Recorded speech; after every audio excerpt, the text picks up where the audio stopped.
Okay, so everyone's talking about Sydney's housing crisis, right? But here's what they're not telling you.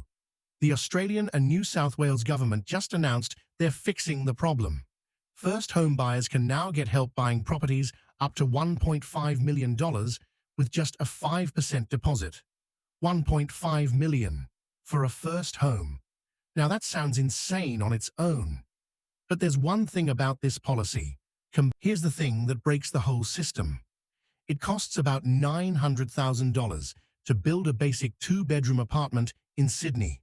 Not luxury, basic. That's just the construction cost. Labor, materials, government fees, all of it. And here's the kicker. It costs the same to build in wealthy Bondi as it does in, say, Penrith. But in Bondi, you can sell that apartment for 1.2, 1.5 million. In Penrith, you might get 800,000 if you're lucky. So what do developers do? They build in Bondi. They build in the eastern suburbs. They build on the North Shore, because that's where the numbers work. Western Sydney, forget it. The math doesn't stack up, so they just don't build there. The government's new policies, fast-track approvals, density bonuses, all that stuff, they're making this worse. They're designed to speed up development near train stations, shops, good schools. Sounds great, right? Except all those benefits go to suburbs that are already expensive. Rhodes, Zetland, East Gardens, these places are getting flooded with new apartments. Meanwhile, the parts of Sydney where people actually need affordable housing, nothing. Because that $900,000 construction cost is a wall that Western Sydney can't climb over. And it's getting worse. Dwelling approvals in New South Wales dropped almost 19% in June. We need 7,000 new homes completed every month just to keep up. We're approving less than half that. So supply is collapsing in the areas that need it most, while the government is helping people borrow more money to compete for the expensive stuff that is getting built. Now here's where it gets interesting.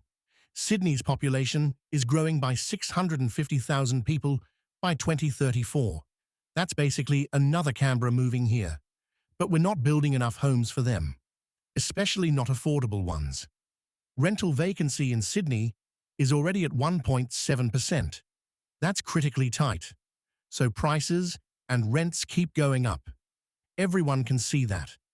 But remember that thing I mentioned at the start? The one factor that makes all of this even worse? Here it is. The government's help scheme, letting first home buyers borrow up to 1.5 million with only 5% down, isn't designed to help them buy homes. It's designed to help existing owners keep their equity. Think about it. If first home buyers could only borrow, say, 800,000, prices in expensive suburbs would have to come down to meet them. Developers would be forced to build in cheaper areas where people can actually afford. But by letting buyers stretch to 1.5 million, the government keeps demand high in expensive suburbs, keeps prices up for existing owners, and locks first home buyers into massive debt in a market that's fundamentally broken. And when this eventually corrects, and it will, those buyers with 5% deposits and $1.5 million mortgages, they're the ones holding the bag, not the developers, not the existing owners who already made their money. The first home buyers. That's the system. It's not a bug. It's working exactly as designed.